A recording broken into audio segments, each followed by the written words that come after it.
Hello students, today we are going to start group 17 that is also called halogen family।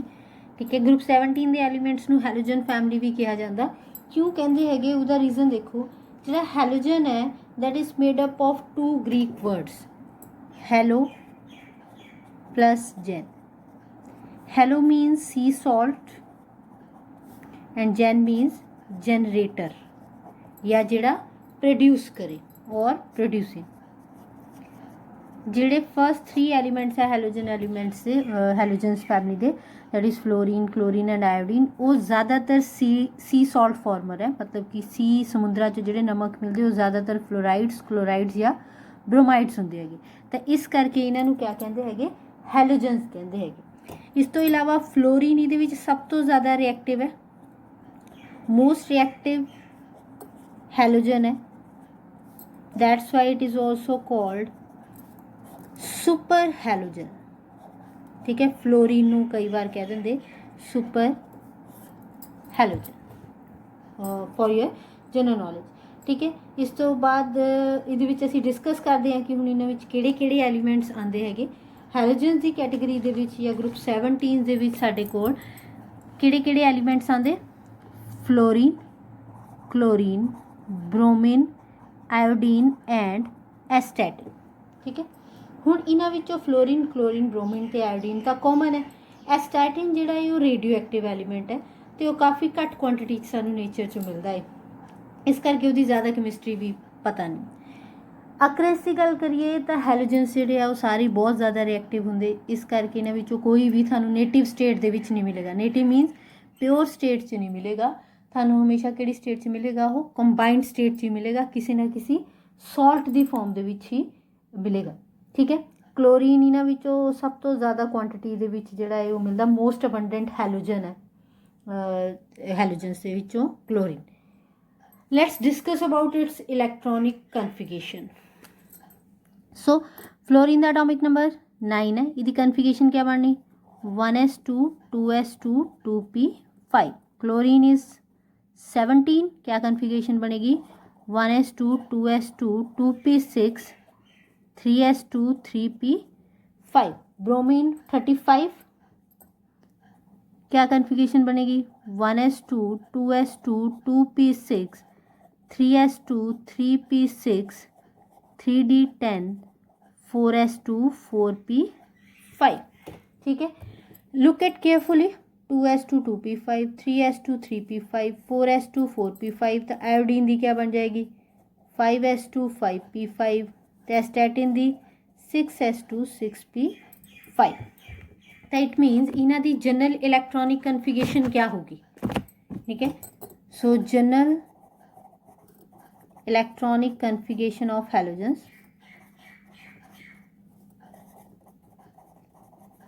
that is ns2np5। so this is the general electronic configuration of halogens। इन्हां दे outermost shell दे विच कितने electron हो गए, 7 electrons are there। now let's discuss about its atomic and physical properties। ठीक है, firstly असी discuss करते हैं atomic size और ionic size. As we know along the period size क्या होंदा है, डिक्रीज होंदा है। तो हैलोजन्स जिहड़े है they have the smallest size in their respective periods, क्योंकि इस तो बाद नोबल गैसेज आंदियां। तो you know that you have studied in 11th class कि नोबल गैसेज के केस च वंडरवाल फोर्स रेडियाई कैलकुलेट करते तो वह ज़्यादा ही होंदा है। So it means halogens have smallest radii और you can say size in their respective periods, यानी कि अपने अपने पीरियड दे विच इन्हां दा जिहड़ा साइज है वो सब तो छोटा है, क्योंकि you know that along the period size decreases due to increase in effective nuclear charge. हाँ, हैलाइड्स का साइज जिहड़ा अपने हैलोजन तो सब तो बड़ा ही हुंदा हैगा। ये भी तुसीं 11th क्लास कीता वा, जिद्दां फ्लोराइड द साइज जिहड़ा फ्लोरीन नालों बड़ा है। यू नो दैट हैलाइड्स इन्हां नूं असीं क्या कहंदे हैगे, हैलाइड जदों नैगेटिव चार्ज आ जांदा, सिंपल एटम है तो उन्होंने असीं क्या कहांगे halogen. So halide has larger size than halogen. Halogen ਨਾਲੋਂ ਜਿਹੜਾ ਹੈਲਾਈਡ ਦਾ ਸਾਈਜ਼ ਹੁੰਦਾ ਉਹ ਹਮੇਸ਼ਾ ਕਿਆ ਹੁੰਦਾ ਹੈਗਾ, ਬੜਾ ਹੀ ਹੁੰਦਾ ਹੈ। ਇਸ ਤੋਂ ਬਾਅਦ ਡਾਊਨ ਦਾ ਗਰੁੱਪ ਸਾਈਜ਼ ਕਿਆ ਹੁੰਦਾ, increases. So size increases from fluorine to iodine, और यू कैन से एस्टैटिन। हालांकि एस्टैटिन बारे ਅਸੀਂ ज़्यादा स्टडी नहीं करांगे क्योंकि you know that it is radioactive element, तो ਇਹਦੀ ज़्यादा ਜਿਹੜੀ ਕੈਮਿਸਟਰੀ ਹੈ ਉਹ ਸਾਨੂੰ ਪਤਾ नहीं है। डाउन द ग्रुप साइज क्यों इंक्रीज ਹੁੰਦਾ ਹੈਗਾ, due to increase in number of shells. ਇਹ ਸਾਰੀਆਂ ਚੀਜ਼ਾਂ ਤੁਸੀਂ ਪਹਿਲਾਂ ਪੜ੍ਹੀਆਂ ਵਾ, so it is just a kind of revision. So this is about the atomic and ionic size. Now the next property is ionization enthalpy। Ionization enthalpy, what is ionization enthalpy? It is energy required to remove an electron from the isolated atom।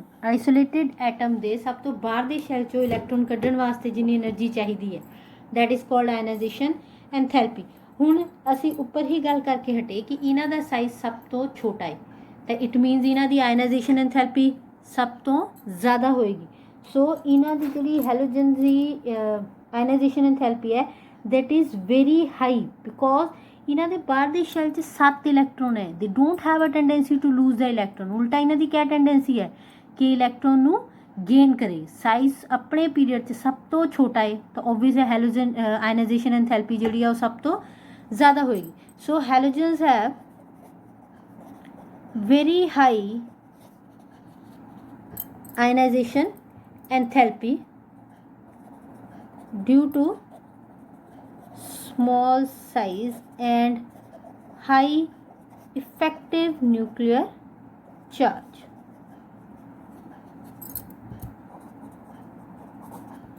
Clear है। बाकी down the group ionization enthalpy decrease होती जाती क्योंकि size के नाल नाल ionization enthalpy क्या हो जानी, डिक्रीज होनी है। So down the group ionization enthalpy decreases from fluorine to iodine due to increase in size and decrease in effective nuclear charge। clear है। next property is electron gain enthalpy। electron gain enthalpy क्या होती है? it is the energy change when an electron is added to an isolated gaseous atom. जो एक atom जो electron gain करता तो उस वक्त जी एनर्जी च चेंज आता that is called electron gain enthalpy. हुण हैलोजन की इलैक्ट्रॉन गेन एंथैल्पी बहुत ज़्यादा हाई है। रीजन ये तुसीं 11th क्लास से भी पढ़िया हुआ। हैलोजन्स की जनरल कॉन्फिगरेशन क्या है, NH2NP5। How many electrons are there in the outermost shell? 7। किन्ने पूरे करने? 8। They have only 1 electron less to complete their octet.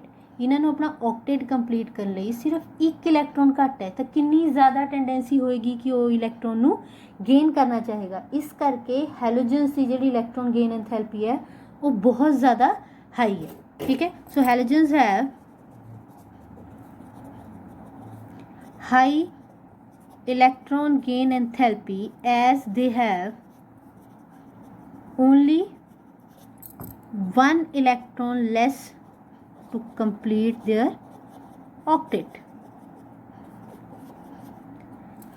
Clear है। ठीक है। उस तो बाद जब असी डाउन द ग्रुप जाते हैं तो down the group ionization sorry electron gain enthalpy क्या होती जाती, डिक्रीज होती जाती। पर इत्थे एक एक्सैप्शन तुसी पढ़ी है।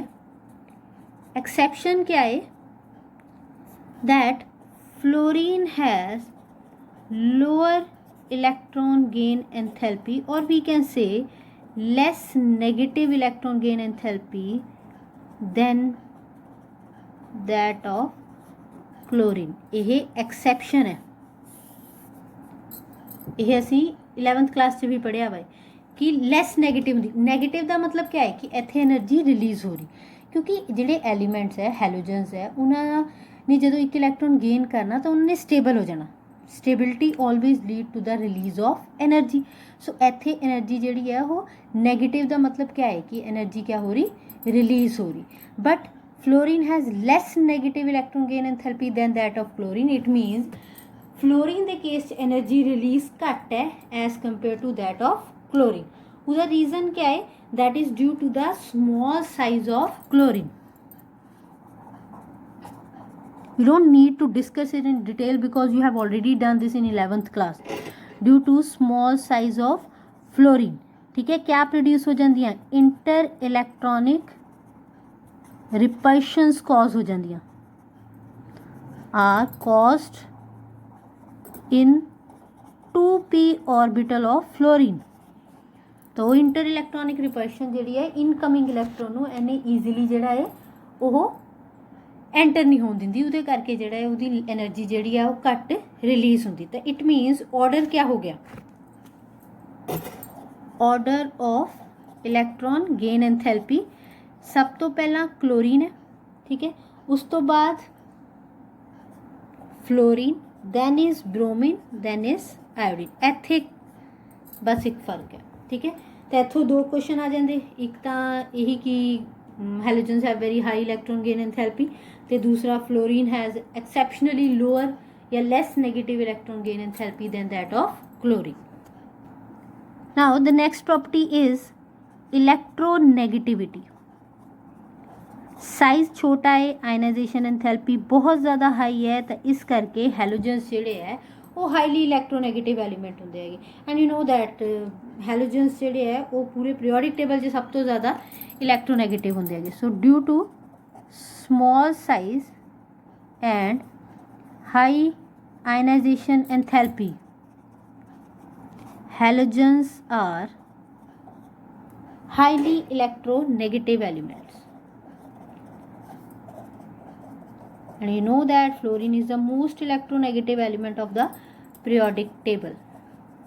ठीक है, fluorine most electronegative element, you know that, ठीक है। बाकी डाउन द ग्रुप इलैक्ट्रोनेगेटिविटी डिक्रीज होंदी जाती।